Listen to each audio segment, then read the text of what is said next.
नमस्कार दोस्तों, एक बार फिर इलेक्ट्रिशियन का प्रैक्टिस सेट लेकर हम आपके लिए आ गए हैं, जो कि एग्जाम के लिए बहुत ज्यादा इंपॉर्टेंट होने वाला है। प्रैक्टिस सेट आप अगर खाली लास्ट टाइम में देख लेंगे तो बहुत कुछ सीख जाएंगे, क्योंकि जितना प्रैक्टिस सेट में हम बताते हैं आस पास का पूरा बताते हुए चलते हैं, पूरा अच्छा से एक्सप्लेन करते हुए चलते हैं, ताकि उससे क्वेश्चन एक भी आए तो आप बना ले। तो पीछे 18 प्रैक्टिस सेट करा दिए हैं और न्यूमेरिकल के लिए भी अलग से प्लेलिस्ट बनाया गया है, तो न्यूमेरिकल भी देख लीजिएगा। बीच बीच में न्यूमेरिकल भी लेकर आते हैं। 19 यह प्रैक्टिस सेट नंबर है, जो कि इसमें भी जो क्वेश्चन लिया गया है काफी इंपोर्टेंट क्वेश्चन लिया गया है, जो कि एग्जाम के लिए बहुत ज्यादा जरूरी है। चलिए आप भी क्वेश्चन का लेवल देखेंगे तो खुद आपको लगेगा। क्या है पहला क्वेश्चन कि ट्रांसमिशन लाइन की सर्ज प्रतिबाधा को परिभाषित किया जाता है। सर्ज प्रतिबाधा ट्रांसमिशन लाइन में आता है। ट्रांसमिशन लाइन में सर्ज प्रतिबाधा क्या कहलाता है?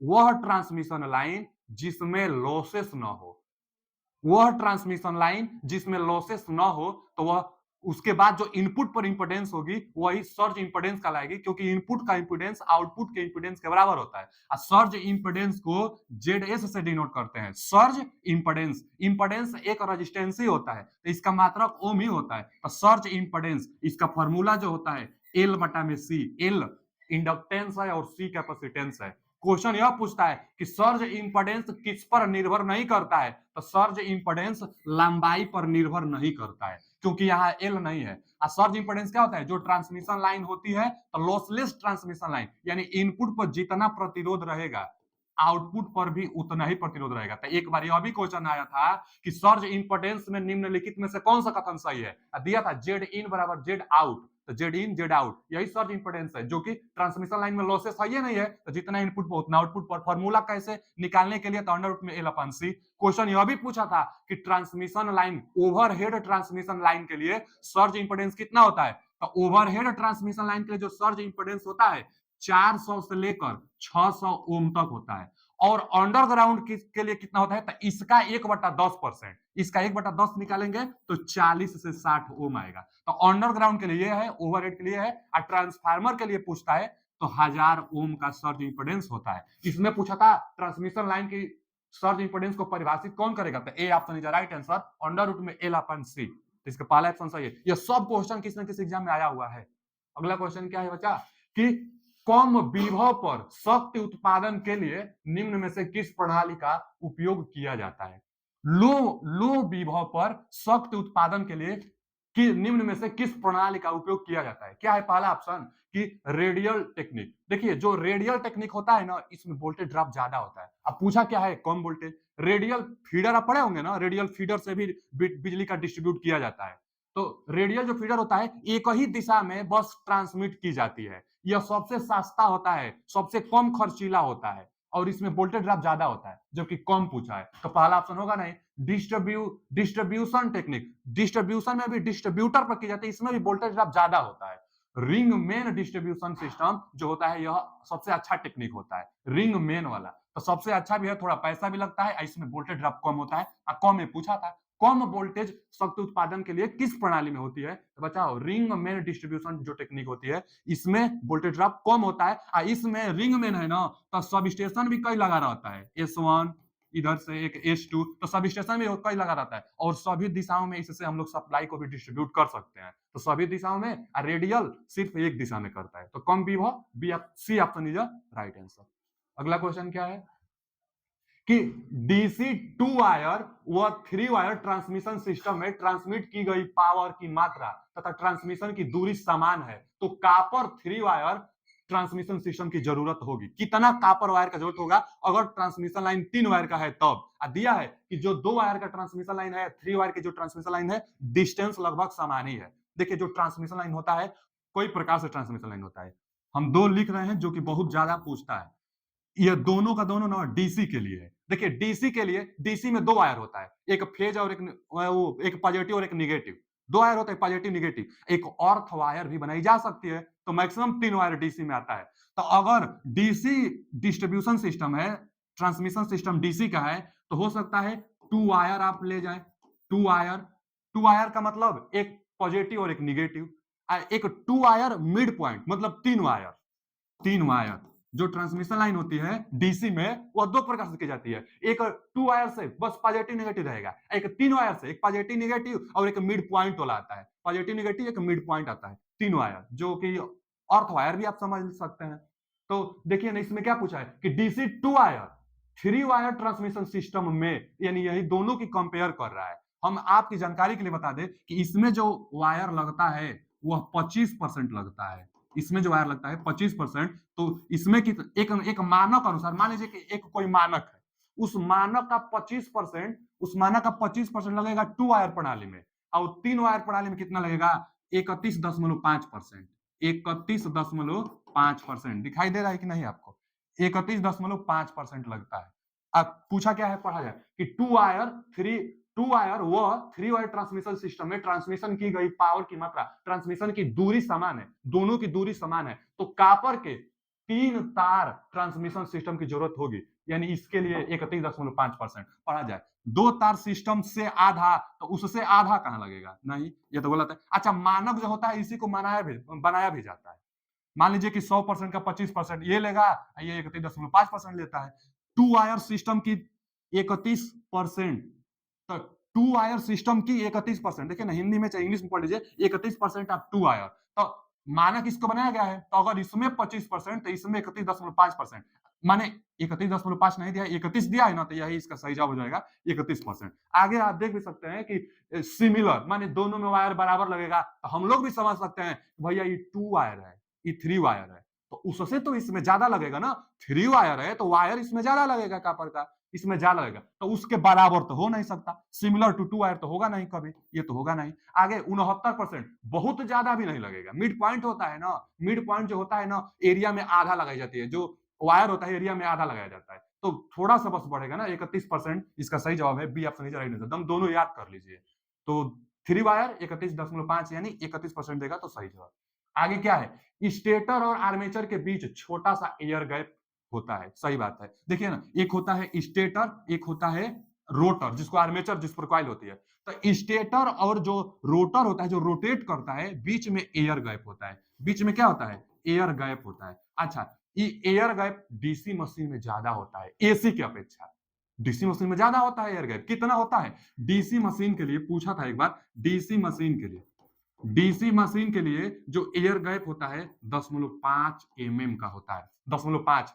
एसी में तो और कम होगा, डीसी में ज्यादा होता है। कितना? 10.5 mm का एयर गैप रखा जाता है। अच्छा, एयर गैप रहेगा तभी ना रोटेट करेगा, एकदम संपर्क में तो रहेगा नहीं। एयर गैप ज्यादा क्यों रखा जाता है, यही क्वेश्चन पूछा है।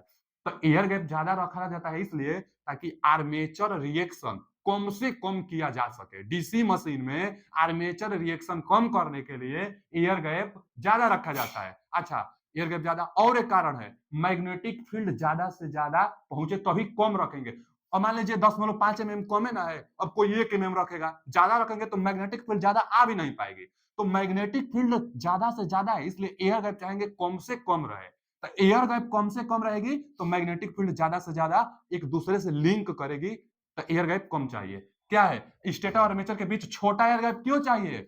तो पहला विकल्प है शोर को कम करने के लिए, ये कोई कारण नहीं है। अधिक अधिक वेंटिलेशन देता है, तो वेंटिलेशन के लिए भी मेन उद्देश्य नहीं है। मजबूत चुंबकीय फील्ड देना, यही मेन उद्देश्य होता है। एयर गैप जितना कम रहेगा, मजबूत चुंबकीय फील्ड जो होगी एक दूसरे से इंटर लॉकिंग करेगी, तो इसलिए एयर गैप कम रखी जाती है। और आर्मेचर रिएक्शन भी अच्छा होगा, तो आर्मेचर रिएक्शन जितना डिस्टेंस रहेगा उतने अच्छा है, लेकिन मैग्नेटिक फील्ड भी तो लॉक कराना है, तो इसका मजबूत चुंबकीय क्षेत्र देने के लिए एयर गैप कम से कम रखी जाएगी। C option is right answer. अगला क्वेश्चन क्या है बच्चा? अगला क्वेश्चन है कि डीसी मशीन पर निम्नलिखित में से कौन से परीक्षण में से कम 2 मशीन की आवश्यकता होती है? कम से कम 2 मशीन और एक ही मशीन है। देखिए डीसी मशीन पर आइए। डीसी मशीन को देने से आप यह भी समझ सकते हैं कि ना तो हम मोटर कह रहे हैं ना ही जनरेटर, हम दोनों की बात कर रहे हैं। जब जब डीसी मशीन आएगी तो डीसी मोटर भी होगी और डीसी जनरेटर भी होगी, दोनों के लिए होगा। तो डीसी मशीन का जो टेस्ट किया जाता है ना, डीसी मशीन में टेस्ट किया जाता है, सबसे ज्यादा पूछने वाला अगर कोई टेस्ट है तो वह है स्विनबर्न टेस्ट। स्विनबर्न टेस्ट, जो देखिए क्या यहां दिया है ना, Swinburne test. Swinburne Swinburne Swinburne test. तो बचा जो स्विनबर्न टेस्ट होता है, इससे क्या पूछा जाता है कि कौन सा टेस्ट इनडायरेक्ट टेस्ट कहलाता है। तो इनडायरेक्ट टेस्ट यही है, इनडायरेक्ट टेस्ट, अप्रत्यक्ष, इसको क्या कहेंगे, अप्रत्यक्ष कहेंगे। तो इनडायरेक्ट टेस्ट स्विनबर्न टेस्ट होता है। अच्छा, यह किस प्रकार की मशीन को किया जाता है और कितना लोड पर? तो यह नो लोड लॉसेस ज्ञात करता है। No load loss, no load loss को ज्ञात करता है कौन सा? तो स्विनबर्न टेस्ट। जो स्विनबर्न टेस्ट होगा, नो लोड टेस्ट और इनडायरेक्ट टेस्ट होगा। अच्छा, नो लोड टेस्ट अगर ज्ञात करेगा तो का डीसी सीरीज मशीन की, जो डीसी सीरीज मोटर होता है उसका ज्ञात कर सकते हैं का? तो डीसी सीरीज मोटर नहीं, क्योंकि सीरीज मोटर नो लोड पर स्टार्ट ही नहीं किया जाता है। यानी कौन सा टेस्ट है जो सीरीज मोटर को परीक्षण के लिए नहीं प्रयोग किया जाता है? तो सीरीज मोटर की परीक्षण करने के लिए प्रयोग नहीं किया जाता है स्विनबर्न टेस्ट, क्योंकि यह नो लोड पर किया जाता है। तब किसके लिए होगा? तो संट के लिए होगा। संट मोटर जो लोड पर काम किया जाए उसके लिए होगा। तो संट मोटर के लिए स्विनबर्न टेस्ट का प्रयोग किया जाता है। पहला टेस्ट यह था। एक और टेस्ट आता है दूसरा, जिसको हम लोग क्या कहते हैं? Hopkinson test. यह दोनों का दोनों बहुत फेमस है, हर सेट में एक देखने को मिल जाएगा।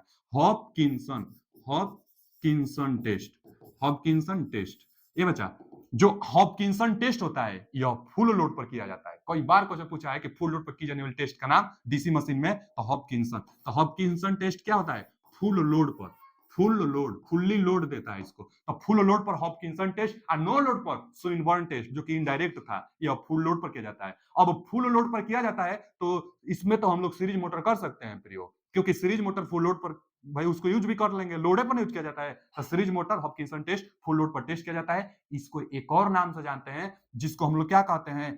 तो इसको कहते हैं हीट रन टेस्ट। इसको क्या कहते हैं? हीट रन टेस्ट, चाहे बैक टू बैक टेस्ट। तो इसी को कहा जाता है back back to back, back to back test, back to back test, चाहे heat run test, heat run test, heat run test. क्यों? क्योंकि इस टेस्ट से हीट को फाइंड आउट किया जाता है, डीसी मशीन की इफिशियंसी को फाइंड आउट किया जाता है। और हॉपकिंसन टेस्ट ऐसा टेस्ट है जिसमें दो दो मशीन का प्रयोग किया जाता है, एक डीसी मोटर और एक डीसी जनरेटर। क्योंकि डीसी जनरेटर को मैकेनिकल पावर चाहिए। जो डीसी देखिए, यहां पर हो गया जनरेटर और यहां पर हो गया मोटर। तो जनरेटर को मैकेनिकल पावर चाहिए, तो इसके शाफ्ट को इस मोटर के शाफ्ट से ना लॉक कर दिया जाता है। अब मोटर को 3 फेज सप्लाई आप देंगे, जब मोटर को आप सप्लाई देंगे, अगर डीसी है पॉजिटिव निगेटिव, अगर आप सप्लाई देंगे यहाँ पर, जब जब इसको आप सप्लाई देंगे तो यह इसको रोटेट करेगी, यहाँ से आपको बिजली देगी। तो पूछता है क्वेश्चन, जैसे इसी में था कि निम्नलिखित में से कम से दो मशीन की आवश्यकता होगी। देखिए, कम से कम दो मशीन की, तो दो मशीन किस में? हॉपकिंसन टेस्ट में ना आ रहा है, इसलिए दो मशीन की आवश्यकता होगी। तो दो मशीन, तो हॉपकिंसन टेस्ट कहाँ ऑप्शन होगा ना? अच्छा, हम हॉपकिंसन टेस्ट ऑप्शन नहीं है तो बैक टू बैक टेस्ट। देखिए ना, हम लिखे तो हैं back to back test, back to back test को ही हॉपकिंसन टेस्ट कहते हैं। तो इसमें C option is right answer. पूछा था ना, यह दिखाई दे रहा है ना, पूछा था इसमें कि कम से कम दो मशीनों की आवश्यकता होती है। देख लीजिए इसमें क्वेश्चन पढ़िए, क्वेश्चन क्या लिखा है? क्वेश्चन लिखा है कि डीसी मशीनों पर निम्नलिखित में से कौन से परीक्षण में कम से कम दो मशीन की आवश्यकता होगी है? तो दो मशीन की आवश्यकता बैक टू बैक टेस्ट, इसी को हॉपकिंसन टेस्ट, यही फुल लोड टेस्ट किया जाता है। इसी को हीट रन टेस्ट, हीट को क्वालिफाई करता है और लोड पर किया जाता है। लोड पर करेंगे तभी तो हीट बनेगा। और इसी को आइडेंटिकल मशीन का प्रयोग किया जाता है। आइडेंटिकल मतलब समान दो मशीन का प्रयोग किया जाता है। शंट भी होता है, सेपरेटली एक्साइटेड भी होता है, ये भी जानते रहेगा कि जो होता है ना सेपरेटली एक्साइटेड होता है। तो इतना पर्याप्त है। हॉपकिंसन टेस्ट में बार बार फुल लोड पर किया जाता है, back to back test, heat ज्ञात करने के लिए, एफिशिएंसी ज्ञात करने के लिए, और दो मशीन का प्रयोग किया जाता है। और यह स्विनबर्न टेस्ट था। बाकी और भी टेस्ट है, देखिए एक एक यह भी टेस्ट होता है कि रिटार्डेशन जो होता है ना, रिटार्डेशन टेस्ट किस लिए किया जाता है? तो विंडेज लॉस ज्ञात करने के लिए, फ्रैक्शन लॉस ज्ञात करने के लिए, स्ट्रे लॉस ज्ञात करने के लिए, माने तीनों loss, fraction loss, windage loss और स्ट्रे लॉस ज्ञात करने के लिए रिटार्डेशन टेस्ट का प्रयोग किया जाता है। तो रिटार्डेशन टेस्ट भी आप जान गए कि जो विंडेज होगा, मतलब जो वायु हानि होगी, जो फ्रैक्शन हानि होगी, जो स्ट्रे लॉसेस होगा, उसको ज्ञात करने के लिए, ये दोनों हम बता ही दिए। वो टेस्ट नहीं होता है। अगला क्वेश्चन क्या है कि एक ऑल्टरनेटर को ओवर एक्साइटेड कहा जाता है जब वह रिक्त स्थान पर काम कर रहा होता है। क्या पूछा है? एक ऑल्टरनेटर को ओवर एक्साइटेड कहा जाता है जब वह काम कर रहा है। अब किस पावर फैक्टर पर काम करेगा ओवर एक्साइटेड के लिए? तो देखिए, ऑल्टरनेटर की जब बात करेगा तो ऑल्टरनेटर में हम बार बार बताते हैं वी कर्व। एक यहाँ आता है आर्मेचर करंट, यहाँ आता है फील्ड करंट, और V कर्व आप बना दीजिए। नॉर्मल एक्साइटेशन जो होता है यूनिटी पावर फैक्टर पर होता है, यही जो है ना नॉर्मल एक्साइटेशन। नॉर्मल एक्साइटेशन पर आर्मेचर करंट अल्टरनेटर में सबसे कम होता है, तो नॉर्मल एक्साइटेशन रखा नहीं जाता है क्योंकि आर्मेचर करंट सबसे कम है। तब क्या करेंगे, ओवर एक्साइटेड करेंगे, नहीं तो अंडर एक्साइटेड करेंगे, क्योंकि ओवर एक्साइटेड करेंगे तो भी तभी भी करंट बढ़ेगा, और अंडर एक्साइटेड करेंगे तभी भी करंट बढ़ेगा। तो ओवर और अंडर किया जाता है, लेकिन ओवर करेंगे तब कौन सा पावर फैक्टर मिलेगा और अंडर करेंगे तब कौन सा पावर फैक्टर मिलेगा। तो जब ओवर एक्साइटेड करेंगे हम लोग, जब ओवर देखिए ना फील्ड करंट आई है, तो जब फील्ड करंट ज्यादा होगा तो ओवर एक्साइटेड होगा, तो जब ओवर एक्साइटेड होता है अल्टरनेटर में तो लैग मिलता है, और जब अंडर एक्साइटेड होता है तो लीड मिलता है। यही पूछा है बच्चा आपसे, ओवर एक्साइटेड, ओवर एक्साइटेड मतलब इधर फील्ड करंट ज्यादा होगा तभी ना ओवर एक्साइटेड, तो ओवर एक्साइटेड पर लैगिंग पावर फैक्टर, तो यूनिटी पर नहीं, ये तो नॉर्मल एक्साइटेशन होता है। लैगिंग पावर फैक्टर यानी B option is right answer, over excited पर lagging, normal excitation unity power factor, जानते रहेगा। अच्छा, यही सिंक्रोनस मोटर होता तब ओवर एक्साइटेड पर लीडिंग मिलता, मोटर में उल्टा। सिंक्रोनस अगर मोटर होता तो ओवर एक्साइटेड पर लीडिंग मिलता, और वही कंडेंसर की तरह बिहेवियर दर्शाता। पावर फैक्टर सुधारने में सिंक्रोनस मोटर का प्रयोग किया जाता था। ओवर एक्साइटेशन में लीडिंग पावर फैक्टर दर्शाता है सिंक्रोनस मोटर, अल्टरनेटर था उल्टा, ओवर पर लैग होगा। अगला क्वेश्चन क्या है, इसका ट्रिक लगा है ना जी, ठीक है, B option is right answer. अगला क्वेश्चन, ताप दीप्त लैंप जिसको इनकैंडिसेंट लैंप कहते हैं, तो ताप दीप्त लैंप का ताप प्रतिरोध किसके शीत प्रतिरोध से लगभग, मतलब कोल्ड रेजिस्टेंस के लगभग रिक्त स्थान होता है। अच्छा, इसके इसी के बारे में बोला, देखिए इंग्लिश में पढ़िए ना, the heat resistance of a incandescent lamp, incandescent lamp का heat resistance is approximately equal to its cold resistance, माने कोल्ड रेजिस्टेंस जिस समय हीट नहीं वो बना रहा है उस समय रेजिस्टेंस से, हीट जब बनाती है तो रेजिस्टेंस हीट के कारण थोड़ा ज्यादा होता है, 2 गुना ज्यादा होता है, इसमें पहला ही ऑप्शन है 2 गुना। तो कोल्ड रेजिस्टेंस से जब हीट रेजिस्टेंस होगी इनकैंडिसेंट लैंप का तो 2 गुना ज्यादा होगा। इनकैंडिसेंट जो लैंप होती है इसमें टंगस्टन का प्रयोग किया जाता है, टंगस्टन का प्रयोग किया जाता है, और जहां हीटिंग की बात आए वहां नाइक्रोम वायर का प्रयोग किया जाता है। यह लैंप है ना इनकैंडिसेंट लैंप, तो लैंप में टंगस्टन का प्रयोग किया जाता है, और नाइक्रोम जहां हीटिंग की बात आए वहां नाइक्रोम का, नाइक्रोम में निकिल प्लस क्रोमियम से मिलकर बना होता है नाइक्रोम वायर, तो निकिल प्लस क्रोमियम से नाइक्रोम वायर, निकिल 80%, क्रोमियम 20%। जो टंगस्टन होता है, टंगस्टन का कार्यकारी तापमान कितना होता है,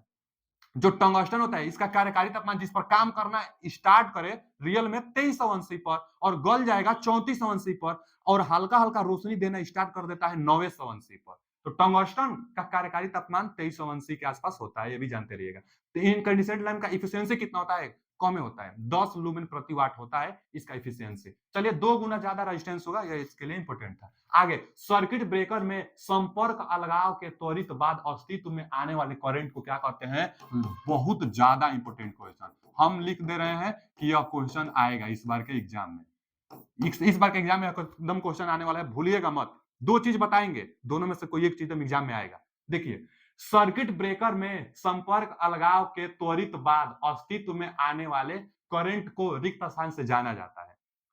जो सर्किट ब्रेकर होता है, जब संपर्क से अलगाव होती है तो उसमें आर्क बनता है, और उस समय जो आर्क बनने का कारण होता है उसको ब्रेकिंग करंट कहते हैं। बच्चा, ब्रेकिंग करंट वही कहलाता है करंट जिससे सर्किट ब्रेकर ओपन होती है और आर्क लगता है। अब वही वाला करंट पूछा है कि संपर्क अलगाव, जैसे संपर्क अलग होगी, संपर्क अलगाव के त्वरित बाद माने तुरंत बाद, तो संपर्क अलगाव के तुरंत बाद जो करंट बनेगी उसको ब्रेकिंग करंट कहेंगे। यहां पर C option is right answer. समझ गए होंगे आप ब्रेकिंग करंट क्या है, संपर्क ब्रेकर जैसे हटेगा तुरंत एक आर्क बनेगी और आर्क में जो करंट होगा वही ब्रेकिंग करंट है। ब्रेकिंग करंट पर ही सर्किट ब्रेकर ओपन होता है, तो ब्रेकिंग करंट आप समझ गए। अच्छा, ब्रेकिंग करंट के बाद एक आता है ना making current, short circuit making current, लिख देते हैं यहां पर short circuit making current, making making current, making current, short circuit making current बराबर 2.54 गुना होता है ब्रेकिंग करंट का, breaking current, breaking short circuit breaking current, तो शॉर्ट सर्किट में यह सब आएगा ब्रेकिंग करंट मेकिंग करंट। तो जो मेकिंग करंट होता है, मेकिंग करंट जो होता है ब्रेकिंग करंट का 2.54 गुना होता है, 2.5 भी कई जगह बस दे देता है। तो यह भी पूछ सकता है आपसे, ट्रिक लगवा सकता है, न्यूमेरिकल भी दे सकता है। ब्रेकिंग करंट पूछ लेता है मेकिंग करंट देकर, कभी ब्रेकिंग करंट देता है मेकिंग करंट पूछ लेता है। तो मेकिंग करंट 2.54 गुणा होता है ब्रेकिंग करंट का। एक तो यह पूछ लेगा, बाकी ब्रेकिंग करंट हम बता दिए क्या होता है, जिस पर सर्किट ब्रेकर अलग होता है, तुरंत जो आर के समय करंट आती है उसी को ब्रेकिंग करंट। तीसरा पॉइंट बताने जा रहे हैं रिकवरी करंट को।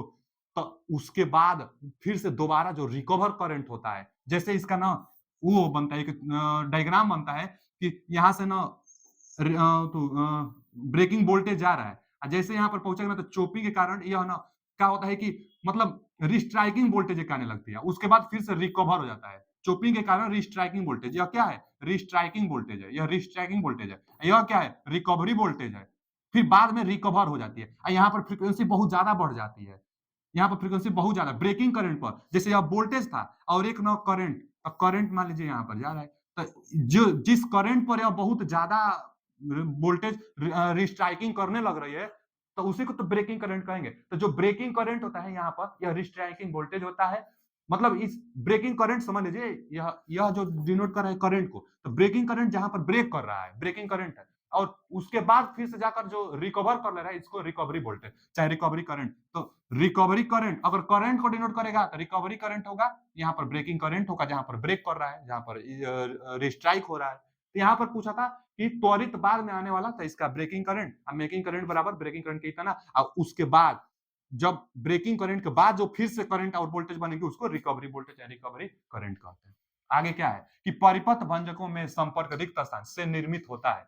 माने फिर सर्किट ब्रेकर में संपर्क रिक्त स्थान से निर्मित होता है। जो सर्किट ब्रेकर का संपर्क होता है, अगर अच्छा सर्किट ब्रेकर है तो सिल्वर का संपर्क होता है, थोड़ा सा ही बनाई जाती है। जैसे वो सिल्वर का ज्यादातर प्रयोग उसमें किया जाता है, एचआरसी जो फ्यूज होता है ना, उसमें जो कॉन्टेक्ट पॉइंट होता है सिल्वर का प्रयोग किया जाता है। और यहाँ पर सर्किट ब्रेकर है तो अच्छा धातु का ही प्रयोग करेंगे। जैसे देखिए ना यहाँ पर पोर्सेलिन का इंसुलेशन है, इसका तो प्रयोग नहीं करेंगे। कापर टंगस्टन अच्छा एक वायर है, एल्युमिनियम से तो अच्छा ही है, उसका इलेक्ट्रोलाइट का तो प्रयोग नहीं करेंगे, तो इसका B option is right answer. Copper tungsten का प्रयोग कॉन्टेक्ट पॉइंट पर करेंगे जो सर्किट ब्रेकर कॉन्टेक्ट करता है, क्योंकि अच्छा रहेगा तभी तो करंट आसानी से आएगी जाएगी, फिर ब्रेक भी हो जाएगी आसानी से। तो अच्छा कॉन्टेक्ट होना चाहिए, तो कापर टंगस्टन एलॉय का माने कापर उसमें मिला होता है, तो इसका कॉन्टेक्ट पॉइंट सर्किट ब्रेकर में प्रयोग किया जाता है, B option is right answer. अगला क्वेश्चन क्या है, अगला क्वेश्चन है कि निम्नलिखित में से कौन सी circuit breaker pneumatic operating mechanism का उपयोग नहीं करता है। इस टर्म को आप जानेंगे तो सवाल आसानी से बना लेंगे, सर्किट ब्रेकर से क्वेश्चन है। क्या है न्यूमेटिक, देखिए यहां पर भी पढ़ लीजिए, यह कई बार पूछता है, यही नाम दे देता है कि न्यूमेटिक। ये बच्चा न्यूमेटिक मतलब होता है ना वायु के माध्यम से, न्यूमेटिक मतलब क्या होता है, एयर के माध्यम से, एयर एयर के माध्यम से। तो एयर के माध्यम से, एयर की सहायता से, वायु की सहायता से सर्किट ब्रेकर कौन मैकेनिज्म होता है। अब आप आसानी से, कौन नहीं होता है पूछा है, उपयोग नहीं करती है, कौन सा सर्किट ब्रेकर है जो वायु की सहायता से मैकेनिज्म, जो उसमें प्रोसेस होता है, जो ऑपरेटिंग होता है, वह वायु की सहायता से नहीं होता है। अब पढ़िए, एयर ब्लास्ट, अब नामे में एयर है तो एयर इसमें तो होगा, और नहीं पूछा है। आगे दिया है SF6 सर्किट ब्रेकर, इसमें सल्फर हेक्साफ्लोराइड होता है, लेकिन प्रेशर एयर की भी इसमें मात्रा होती है, तो यह भी एयर से है। एयर सर्किट ब्रेकर में तो एयर होगा ही। बाकी बल्क आयल सर्किट ब्रेकर, इसमें एयर नहीं होता है, इसमें ऑयल से ही सर्किट ब्रेकर ऑपरेट होता है, तो इसमें कौन सा option, D option is right answer. Bulk oil circuit breaker, bulk oil circuit breaker से ही ऑपरेट होगा। तो न्यूमेटिक मतलब हवा के माध्यम से मैकेनिज्म का उपयोग नहीं करता है, तो oil circuit breaker, D option is right answer. अगला क्वेश्चन क्या है कि कौन सी इंडक्शन मोटर आकार में सबसे बड़ी है, जिसका रेटिंग समान होता है, उसमें अगर स्पीड कम होगा तो उसका आकृति बड़ा होगा। क्यों, क्योंकि क्योंकि स्पीड के लिए फॉर्मूला आता है 120 एफ बटा में पी। तो अगर पोलो की संख्या ज्यादा तो स्पीड कम, पोलो की संख्या ज्यादा तो स्पीड कम, स्पीड कम माने इसमें पोलो की संख्या ज्यादा है, अब पोलो की संख्या ज्यादा तो बड़ा मशीन होगा, तभी तो पोलो की संख्या ज्यादा होगी, और रेटिंग समान है, ये है, तो इसका C option is right answer. पूछा है आकार में सबसे बड़ी, तो यह जिसका स्पीड कम होता है आकार में बड़ा होता है, क्यों, क्योंकि पोलो की संख्या ज्यादा होती है। चलिए अगला क्वेश्चन, अगला क्वेश्चन है कि A2X केबल स्टैंडर्ड कोर में Y अक्षर किसको इंगित करता है। किसी ना किसी तरीका से इसको बार बार पूछता रहता है, कभी A2 लिखता है, कभी केवल XCY को पूछ लेता है, बार बार Y को पूछ लेता है और X को पूछ लेता है, A को भी पूछ लेता है। देखिए ए एल्युमिनियम को बताता है और सी कॉपर शीटेड को बताता है और वाई पीवीसी शीट को बताता है। जो स्क्रीनिंग की जाती है ऊपर से उसी को बताता है वाई। तो वाई पीवीसी शीट को बताता है। इसमें क्या पूछा है? वाई अक्षर किसको डिनोट करेगा? तब पीवीसी शीट को करेगा। कई बार यह क्वेश्चन पूछ चुका है। तो जो वाई अक्षर होगा पीवीसी शीट को, क्योंकि सबसे लास्ट में भी है तो इंसुलेशन पीवीसी का बनाएंगे हम लोग। तो पीवीसी वाई को। सी क्या है? कापर को। सी सी देख, जैसे यहाँ पर मेटेलिक स्क्रीनिंग की जाती है ना, तो कापर की मेटेलिक स्क्रीनिंग की जाती है। तो सी पूछता तब हम बताते। एक्स को पूछ लेगा तो क्रॉस लिंक पॉलीएथिलीन बताते। एक्स को क्या बताते? क्रॉस लिंक पॉलीएथिलीन बताते। और ए को क्या बताते हम लोग? एल्युमिनियम कंडक्टर बताते। तो aluminium conductor, cross link polyethylene, copper का स्क्रीनिंग किया जाता है। और वाई क्या होता है? पीवीसी का शीट होता है। तो वाई पूछा था, तो वाई पीवीसी का शीट होता है। कई बार यह क्वेश्चन पूछ लेता है। अगला क्वेश्चन क्या है कि नॉन रिवर्सिंग डीसी ड्राइव के लिए रिक्त स्थान को इस्तेमाल करने का बेहतर होता है। किस में इस्तेमाल करने के लिए बेहतर होगा? किस प्रकार के ड्राइव में, ड्राइव मतलब कंट्रोल में, किस प्रकार के ड्राइव में इस्तेमाल करने के लिए बेहतर है? कौन? Non reversing. नॉन रिवर्सिंग मतलब जिसको रिवर्स नहीं किया जा सकता है। और हम लोग जानते हैं कि जो प्लगिंग मेथड होता है ना, बेस्ट मेथड होता है ब्रेक लगाने का, कंट्रोल करने का सबसे बेस्ट मेथड प्लगिंग होता है, जो कि एट वंस बहुत जल्दी रोक देता है। लेकिन कैसे रोकता है?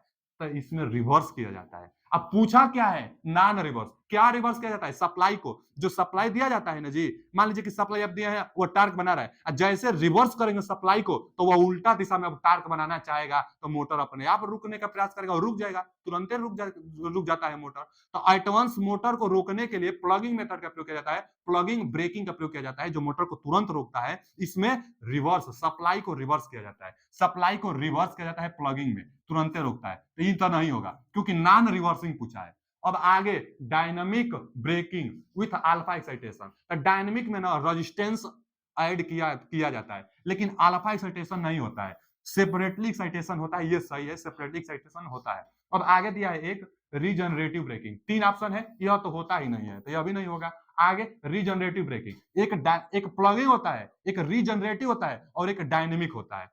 तो जो रीजनरेटिव होता है, इसमें मोटर को जनरेटर की तरह बिहेवियर किया जाता है। यह अच्छा होता है, इसमें ऊर्जा की बचत होती है, यह सस्ता भी होता है। ट्रेन में इसका प्रयोग किया जाता है रीजनरेटिव का, जहां ढलान बिंदु हो, जहां हाई स्पीड पर गति आ रही है और ढलान बिंदु पर जब जा रही है, तो भाई मोटर को जनरेटर की तरफ बिहेवियर दर्शा ली जाती है। उसमें पोलों की संख्या चेंज करके स्पीड को कम बेसी किया जाता है। पहले से सिस्टम किया जाता है कि पोल की संख्या कम बेसी किया जा सके। तो पोलों की संख्या कम कम करने से रीजनरेटिव ब्रेकिंग। जैसे क्या होता है देखिए ना, आप पढ़े होंगे ना कि जो स्लिप निगेटिव में होगा तो जनरेटर की तरह, तो इसके लिए फॉर्मूला आता है एनएस माइनस एनआर बटा में एनएस। तो जो रोटर की स्पीड होगी सिंक्रोनस स्पीड से ज्यादा कर ली जाती है। अब रोटर की सिंक्रोनस से भी ज्यादा कब होगी? तो ढलाने पर ना होगी, ढलान पर जाकर। और जो रोटर की स्पीड होगी ज्यादा कर ली जाती है सिंक्रोनस से। और जब सिंक्रोनस से ज्यादा होगा तो स्लिप निगेटिव में आ जाएगा। और स्लिप निगेटिव में मतलब जनरेटर की तरह। तो जनरेटर की तरह रीजनरेटिव में मोटर को जनरेटर की तरह बिहेवियर कराई जाती है, ट्रेक्शन में प्रयोग किया जाता है, जहां ढलान होता है वहां पर। तो यह एक हो गया। तो इसमें भी रिवर्सिंग तो किया नहीं मतलब नॉन रिवर्सिंग, तो नॉन रिवर्सिंग तो इसमें किया नहीं जा रहा। अब आगे इसमें सप्लाई को चेंज किया जाता है, पोल को चेंज किया जाता है। अब एक ही ऑप्शन बच गया, यही सही भी होगा। और पढ़िए ना, dynamic braking with separated excited. Dynamic में ना कुछ सप्लाई को छेड़खानी नहीं किया जाता है। डायनेमिक में होता है कि अलग से सप्लाई के साथ सीरीज में रेजिस्टेंस जोड़ दिया जाता है, वोल्टेज ड्रॉप कराई जाती है, सबसे लॉसेस को ज्यादा बर्बाद यही करता है, उसके बाद जाकर रुक जाती है। तो यही पूछा है नॉन रिवर्सिंग जिसमें सप्लाई को चेंज नहीं किया जाता है। तो नॉन रिवर्सिंग में D option is right answer. Dynamic में रेजिस्टेंस ऐड किया जाता है, बाकी इसमें सप्लाई से छेड़खानी की जाती है। इसमें सप्लाई को छेड़खानी नहीं किया जाता है, रिवर्सल नहीं किया जाता है। तो डायनेमिक को ही रेजिस्टेंस ब्रेकिंग भी कहते हैं, इसमें सप्लाई को रिवर्स नहीं किया जाता है। तो इसका D option is right answer. आगे डीसी श्रेणी motor, series motor, shaft volume का आर्मेचर वॉल्यूम से कम होने का क्या कारण है? शाफ्ट का जो टार्क होता है वह कम होता है आर्मेचर के टार्क से, स्ट्रे के कारण।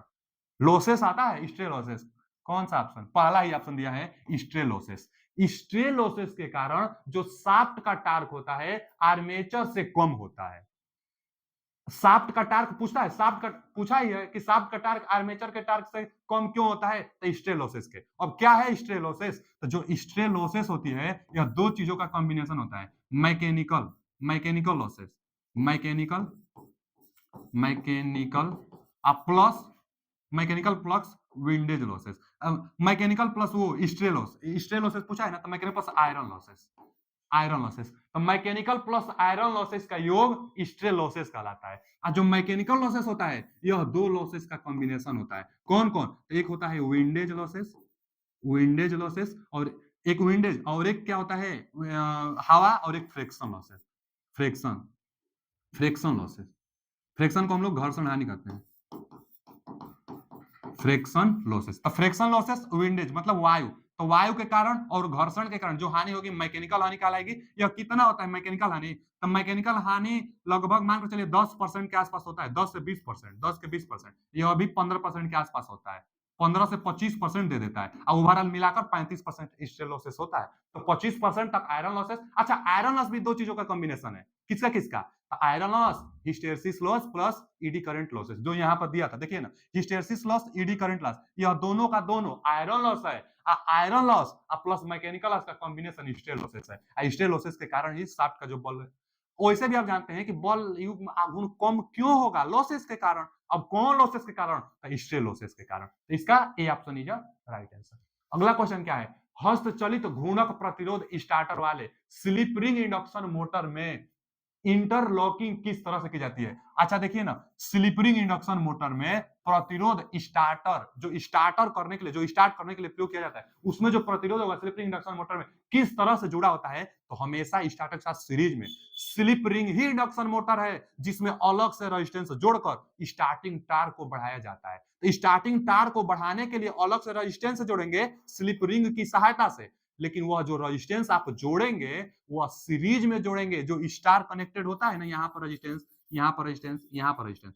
तो अब आगे जाकर, और जो यहाँ से मान लीजिए यह शाफ्ट है, तीन स्लिप रिंग है, तीन स्लिप रिंग है, तो यहाँ से स्लिप रिंग की सहायता से अब रेजिस्टेंस आप जोड़ने वाले हैं, जो तीनों फेज के लिए, तीनों फेज के लिए तीन स्लिप रिंग से आप जो रेजिस्टेंस जोड़ने वाले, तो यह रेजिस्टेंस कहाँ जुटेगा, यह रेजिस्टेंस इसके साथ सीरीज में जुड़ेगा, यही स्टार्टर है। आगे चल के जैसे मान लीजिए यहाँ से एक तो इधर जोड़ देंगे, यहाँ से ना रेजिस्टेंस जोड़ेंगे, यहाँ से रेजिस्टेंस और यहाँ से रेजिस्टेंस, और तीनों फेज के लिए ना हम लोग अलग से कर लेंगे।